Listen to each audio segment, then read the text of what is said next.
Welcome. A pleasure to have you this fine October evening. Tonight we will be reading Dagon by H.P. Lovecraft.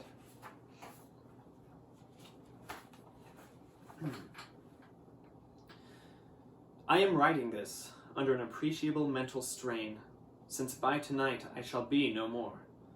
Penniless, and at the end of my supply of the drug which alone makes life endurable, I can bear the torture no longer, and shall cast myself from this garret window into the squalid street below. Do not think from my slavery to morphine that I am a weakling or a degenerate. When you have read these hastily scrawled pages, you may guess, though never fully realize, why it is that I must have forgetfulness or death. It was in one of the most open and least frequented parts of the broad Pacific that the packet of which I was supercargo fell a victim to the German sea raider. The Great War was then at its very beginning, and the ocean forces of the Hun had not completely sunk to their later degradation, so that our vessel was made a legitimate prize, whilst we of her crew were treated with all the fairness and consideration due us as naval prisoners. So liberal, indeed, was the discipline of our captors that 5 days after we were taken, I managed to escape alone in a small boat with water and provisions for a good length of time. When I finally found myself adrift and free, I had but little idea of my surroundings. Never a competent navigator, I could only guess vaguely by the sun and stars that I was somewhat south of the equator. Of the longitude I knew nothing, and no island or coastline was in sight. The weather kept fair, and for uncounted days I drifted aimlessly beneath the scorching sun, waiting either for some passing ship or to be cast on the shores of some habitable land. But neither ship nor land appeared, and I began to despair in my solitude upon the heaving vastness of unbroken blue. The change happened while I slept. Its details I shall never know, for my slumber, though troubled and dream-infested, was continuous. When at last I awaked, it was to discover myself half sucked into a slimy expanse of hellish black mire, which extended about me in monotonous undulations as far as I could see, and in which my boat lay grounded some distance away.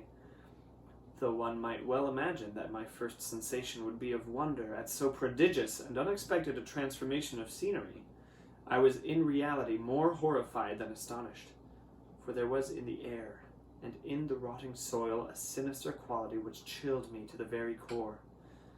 The region was putrid with the carcasses of decaying fish, and of other less describable things which I saw protruding from the nasty mud of the unending plain.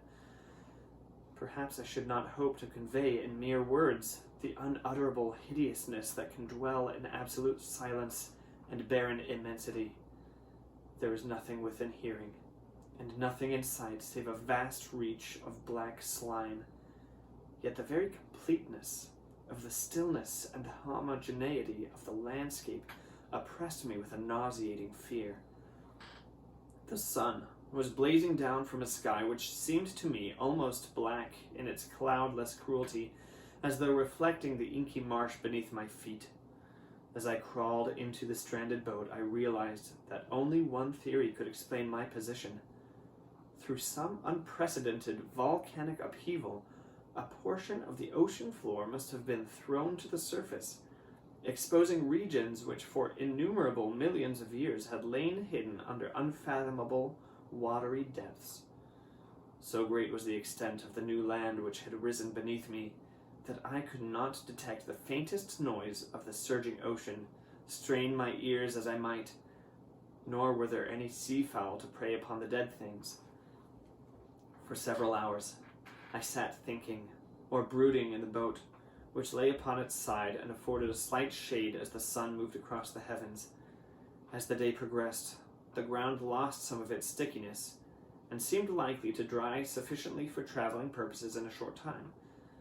That night I slept but little, and the next day I made for myself a pack containing food and water, preparatory to an overland journey in search of the vanished sea and possible rescue.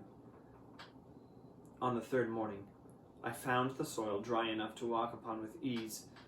The odor of the fish was maddening, but I was too much concerned with graver things to mind so slight an evil, and set out boldly for an unknown goal. All day I forged steadily westward, guided by a faraway hummock, which rose higher than any other elevation on the rolling desert. That night I encamped, and on the following day still traveled toward the hummock, though that object seemed scarcely nearer than when I had first espied it. By the fourth evening, I attained the base of the mound, which turned out to be much higher than it had appeared from a distance, an intervening valley setting it out in sharper relief from the general surface.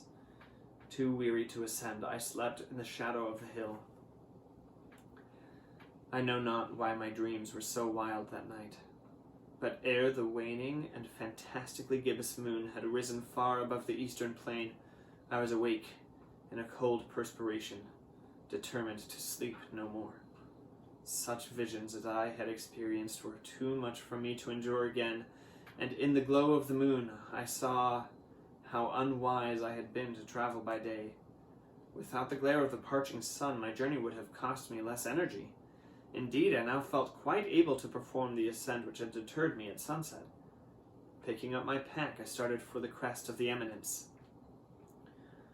I have said that the unbroken monotony of the rolling plain was a source of vague horror to me, but I think my horror was greater when I gained the summit of the mound and looked down the other side into an immeasurable pit or canyon, whose black recesses the moon had not yet soared high enough to illumine.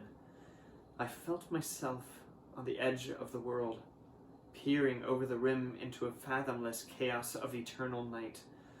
Through my terror ran curious reminiscences of Paradise Lost, and of Satan's hideous climb through the unfashioned realms of darkness.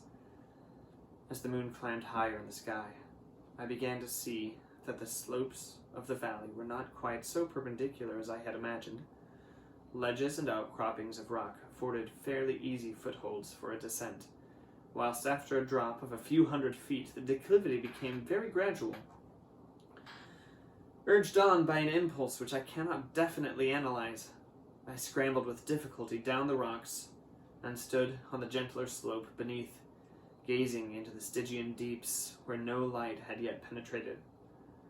All at once, my attention was captured by a vast and singular object on the opposite slope, which rose steeply about 100 yards ahead of me. An object that gleamed whitely in the new bestowed rays of the ascending moon. That it was merely a gigantic piece of stone, I soon assured myself, but I was conscious of a distinct impression that its contour and position were not altogether the works of nature. A closer scrutiny filled me with sensations I cannot express, for despite its enormous magnitude and its position in an abyss which had yawned at the bottom of the sea since the world was young, I perceived beyond a doubt that the strange object was a well-shaped monolith, whose massive bulk had known the workmanship, and perhaps the worship of living and thinking creatures. Dazed and frightened, yet not without a certain thrill of the scientist's or archaeologist's delight, I examined my surroundings more closely. The moon, now near the zenith, shone weirdly and vividly above the towering steeps that hemmed in the chasm, and revealed the fact that a far-flung body of water flowed at the bottom, winding out of sight in both directions and almost lapping my feet as I stood on the slope. Across the chasm, the wavelets washed the base of the cyclopean monolith, on whose surface I could now trace both inscriptions and crude sculptures. The writing was in a system of hieroglyphs unknown to me and unlike anything I had ever seen in books, consisting for the most part of conventionalized aquatic symbols such as fishes, eels, octopi, crustaceans, mollusks, whales, and the like. Several characters obviously represented marine things which are unknown to the modern world, but whose decomposing forms I had observed on the ocean-risen plain. It was the pictorial carving, however, that did most to hold me spellbound. Plainly visible across the intervening water, on account of their enormous size, were an array of bas-reliefs whose subjects would have excited the envy of a Doré. I think that these things were supposed to depict men, at least a certain sort of men, though the creatures were shown disporting like fishes in the waters of some marine grotto, or paying homage at some monolithic shrine which appeared to be under the waves as well. Of their faces and forms I dare not speak in detail, for the more remembrance makes me grow faint. Grotesque, beyond the imagination of a Poe or a Bulwer, they were damnably human in general outline, despite webbed hands and feet, shockingly wide and flabby lips, glassy, bulging eyes, and other features less pleasant to recall. Curiously enough, they seemed to have been chiseled badly out of proportion with their scenic background, for one of the creatures was shown in the act of killing a whale represented as but a little larger than himself. I remarked, as I say, their grotesqueness and strange size, but in a moment decided that they were merely the imaginary gods of some primitive fishing or seafaring tribe. Some tribe whose last descendant had perished eras before the first ancestor of the Piltdown or Neanderthal man was born. Awestruck at this unexpected glimpse into a past beyond the conception of the most daring anthropologist, I stood musing whilst the moon cast queer reflections on the silent channel before me. Then suddenly I saw it, with only a slight churning to mark its rise to the surface. The thing slid into view above the dark waters. Vast, Polyphemus-like, and loathsome, it darted like a stupendous monster of nightmares to the monolith, about which it flung its giant scaly arms, the while it bowed its hideous head and gave vent to certain measured sounds. I think I went mad then. Of my frantic ascent of the slope and cliff, and of my delirious journey back to the stranded boat, I remember little. I believe I sang a great deal, and laughed oddly when I was unable to sing. I have indistinct recollections of a great storm some time after I reached the boat. At any rate, I know that I heard peals of thunder and other tones which nature utters only in her wildest moods. When I came out of the shadows, I was in a San Francisco hospital, brought thither by the captain of the American ship which had picked up my boat in mid-ocean. In my delirium I had said much, but found that my words had been given scant attention. Of any land upheaval in the Pacific my rescuers knew nothing, nor did I deem it necessary to insist upon a thing which I knew they could not believe. Once I sought out a celebrated ethnologist, and amused him with peculiar questions regarding the ancient Philistine legend of Dagon, the fish god. But soon perceiving that he was hopelessly conventional, I did not press my inquiries. It is at night, especially when the moon rises, is gibbous and waning, that I see the thing. I tried morphine, but the drug has given only transient surcease, and has drawn me into its clutches as a hopeless slave. So now I am to end it all, having written a full account for the information or the contemptuous amusement of my fellow men. Often I ask myself if it could not at all have been a pure phantasm, a mere freak of fever as I lay sun-stricken and raving in the open boat after my escape from the German man-of-war.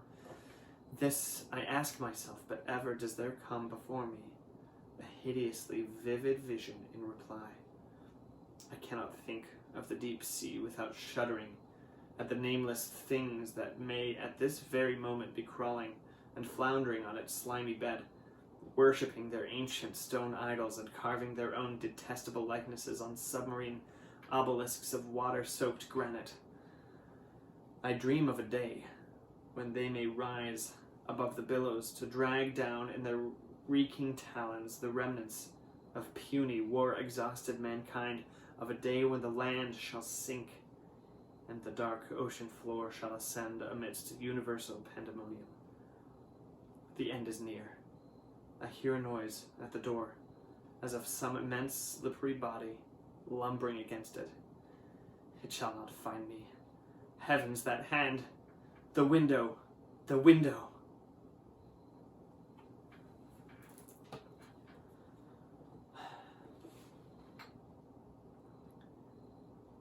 Did you know that H.P. Lovecraft never even obtained a high school diploma? Fascinating. And on that note, good night.